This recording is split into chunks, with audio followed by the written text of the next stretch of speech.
बिस्मिल्लाहिर्रहमानिर्रहीम। अस्सलाम वालेकुम। मैं हूं डॉक्टर ज़ियाउल्लाह खान गाजी। आज हम बात करेंगे ऑटो इम्यून डिसऑर्डर के ऊपर। ऑटो इम्यून डिजीज़ क्या होती है, इसकी टाइप्स कितनी हैं, इसकी सिम्टम्स क्या हैं, और आखिर के अंदर मैं आपको इसका होम्योपैथिक एक मुख्तसर इलाज भी बताऊंगा कि किस तरीके से ऑटो इम्यून डिजीज़ जो है हम कंट्रोल कर सकते हैं। होता क्या है ये ऑटो इम्यून डिसऑर्डर, होता क्या है? ये असल में हमारे जिस्म के अंदर एक इम्यून सिस्टम होता है जिसे क़ुव्वत मदाफ़त भी कहा जाता है, यानी कि इम्यूनिटी को बूस्ट अप करने के लिए अल्लाह ने एक निज़ाम बनाया है जो कि मुख्तलिफ़ बीमारियों, मुख्तलिफ़ वायरसेस, बैक्टीरिया और पैरासाइट से लड़ने के लिए जिस्म के अंदर एक मदाफ़ती निज़ाम होता है। जब इसके अंदर ख़राबी पैदा हो जाती है, उसकी वजूहात के बारे में भी मैं आगे आपको बताऊंगा कि किन वजूहात की बिना पर इसके अंदर ख़राबी पैदा होती है। पर जब इसके अंदर ख़राबी पैदा होती है तो फिर मुख्तलिफ़ बीमारियाँ जो होती हैं वो सामने आती हैं मुख्तलिफ़ शक्लों के अंदर। अब इम्यून सिस्टम जिस्म को बेसिकली तो जो होता है ये प्रोटेक्ट करता है, सेव करता है जिस्म को मुख्तलिफ़ वायरसेस के मुकाबले में। लेकिन जब इसके अंदर कोई खुद ख़राबी पैदा हो जाती है और ये जिस्म के तमाम आर्गन्स को मुतासर कर सकता है, जिस्म के जितने भी आर्गन्स हैं इससे मुतासर होते हैं। जिस्म के अंदर हेल्दी सेल होते हैं और उनकी कारकर्दगी को ख़राब करता है, यानी कि ये आप समझ सकते हैं कि जिस्म के अंदर ही एक ऐसा दुश्मन है।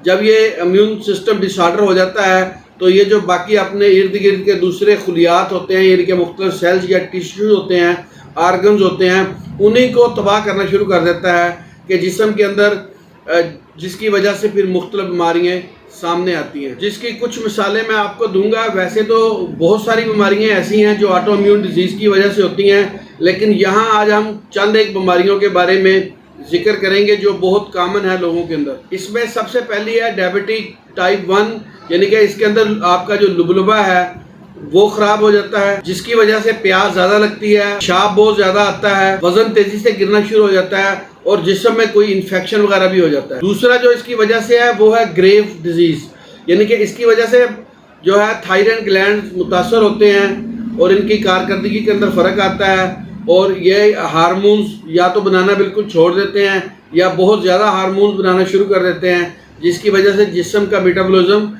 एक दफ़ा डिस्टर्ब हो जाता है। ये इन्फ्लेमेटरी बोल डिजीज़, इसकी वजह से मैदे के अंदर अल्सर हो सकता है, आंतों के अंदर ख़राबी पैदा हो सकती है, डाइजेस्टिव सिस्टम ख़राब हो जाता है और जो गैसेस वगैरह बहुत ज़्यादा बनना शुरू हो जाती हैं, जिसम में एक बेहिस्सी सी आ जाती है और एक फालज का अटैक भी इसकी वजह से हो सकता है। सोराइसिस यानी कि चंबल जल्दी मर्ज है, जिसकी वजह से ये ऑटो इम्यून डिसऑर्डर होने की वजह से ये जल्द को मुतासर करता है और जिस्म के ऊपर चंबल निकल आती है और जिसकी वजह से ऐसा ऐसा ये सारे जिस्म को अपनी लपेट में ले लेती है। और ऑटो इम्यून डिसऑर्डर की वजह से जो सबसे ज़्यादा कॉमन देखा गया है आर्थराइटिस है, यानी कि जोड़ों का दर्द, पट्ठों का दर्द, जिस्म में गैंठिया की शिकायत हो जाती है, सारा जिस्म दर्द करता है, इसमें जोड़ों के अंदर सोजन आ जाती है, इसकी वजह से आंखें भी मुतासर हो जाती हैं और दिल के जो पट्ठे हैं वो भी कमज़ोर हो जाते हैं और दिल की कारकर्दगी को भी मुतासर करता है। स्क्लेरोडर्मा ये जिल्द और दूसरे ढांचों को मुतासर करती है,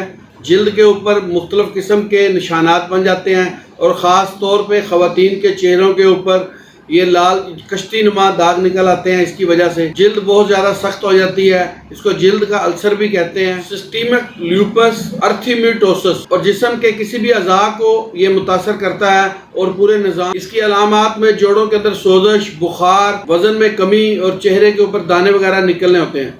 ये मैंने चंद एक बीमारियाँ आपको ऑटो इम्यून डिसऑर्डर की बताई हैं जिसकी वजह से हो सकती हैं।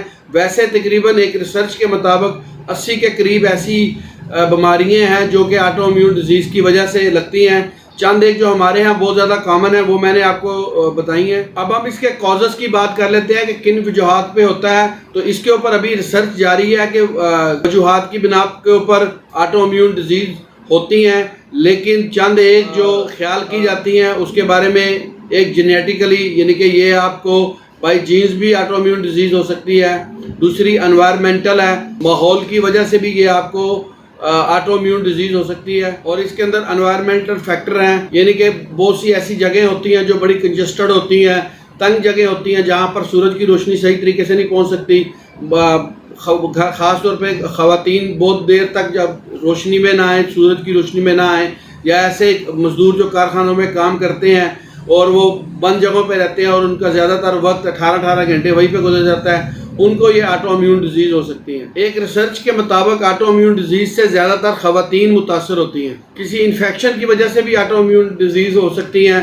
जैसा कि अगर कोई इन्फेक्शन हो गया है और आपने उसका कोई बर वक्त इलाज नहीं कराया और इसको इग्नोर किया, जिसकी वजह से आपका इम्यून सिस्टम डाउन हो गया और आहिस्ता आहिस्ता उस इम्यून सिस्टम ख़राब होने की वजह से वो आपके यानी कि तमाम जिस्म के दूसरे जो हेल्थी सेल हैं उनको भी साथ ख़राब कर देता है। ये चंद एक असबाब थे जो मैंने आपके सामने रखे हैं। वैसे इसकी जो असल कॉजेज़ हैं वो अभी रिसर्च पे हैं कि किन वजूहात की बिना पर होता है, उसके ऊपर साइंसदान काम कर रहे हैं। इसको डायग्नोज कैसे किया जाए, यानी कि डायग्नोसिस कैसे किया जाए कि ये ऑटो इम्यून डिसऑर्डर है या किस वजह से ये बीमारी लगी है, तो उसमें सबसे पहले तो क्लिनिकली तौर पे इसका चेकअप किया जाता है होम्योपैथिक तरीके से। तो इसकी जो मरीज़ की सारी सिम्टम ली जाती हैं और इससे फिर उसकी असल जो वजूहात हैं वो सामने आ जाती हैं।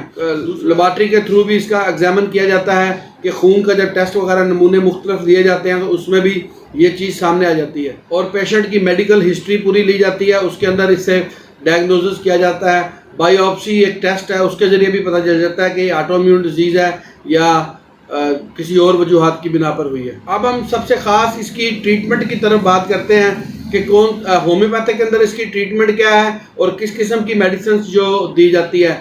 इसमें सबसे पहले एंटी इन्फ्लेमेटरी ड्रग्स जो हैं वो यूज़ की जाती हैं जो ऑटो इम्यून को ठीक करती हैं। एंटी इन्फ्लेमेटरी ड्रग्स के अंदर होम्योपैथिक के अंदर उसमें सबसे पहले आर्निका आ जाती है, बेलाडोना है, ब्रायूनिया है, रुस्टॉक्स है और पल्साडिला है। दूसरी दर्द को मैनेजमेंट करने के लिए, क्योंकि ऑटो इम्यून डिजीज़ के अंदर जो है वो पेन बहुत ज़्यादा होती है जिस्म के अंदर, तो पेन किलर होम्योपैथिक के अंदर जो दवाइयाँ हैं उनमें सिमिसिफ्यूगा है, लेडपाल है, कालोफाइलम है, कॉस्टिकम है। और नेक्स्ट जो है होम्योपैथ डॉक्टर्स ये यानी कि एंटी इन्फ्लेमेटरी और पेन किलर इस्तेमाल करवाने के बाद वो देखा है कि मरीज़ की इम्यूनिटी जो कमज़ोर हो गई है जिसकी वजह से इम्यून डिसऑर्डर हुआ है, तो इम्यूनिटी को बूस्टअप करने के लिए होम्योपैथिक के अंदर जो अद्वियात हैं वो इस्तेमाल करवाई जाती हैं। इनमें इकिनेशिया है जो इम्यून बूस्टअप करती है, उसके अलावा जिनसिंग है, उसमें जेल्सिमम है। ये बेसिकली इम्यून बूस्टर मेडिसिन हैं जो कि इम्यून सिस्टम को स्ट्रॉन्ग करती हैं।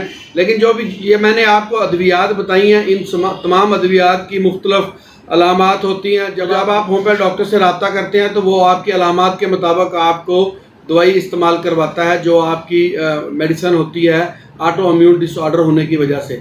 तो आज का जो हमारा टॉपिक था ये ऑटो इम्यून के ऊपर था। इसकी मैंने कॉजेज़, इसकी मैंने आपको टाइप्स और इसकी मैंने आपको सिम्टम बताई हैं और आखिर में जो अद्वियात आपको बताई हैं वो आप किसी भी होम्योपैथ डॉक्टर से रब्ता करके अपनी अलामात के मुताबिक उसकी ट्रीटमेंट करवा सकते हैं। बहुत शुक्रिया, अपना ख्याल रखिएगा और हमारे इस चैनल का भी ख्याल रखिएगा। अगर आपको ये वीडियो पसंद आई हो तो इसको लाइक भी करें और दोस्तों के साथ शेयर भी करें ताकि जो भी इस किस्म के अमराज के अंदर मुब्तला हो उसको इससे फ़ायदा हो। अल्लाह हाफिज़।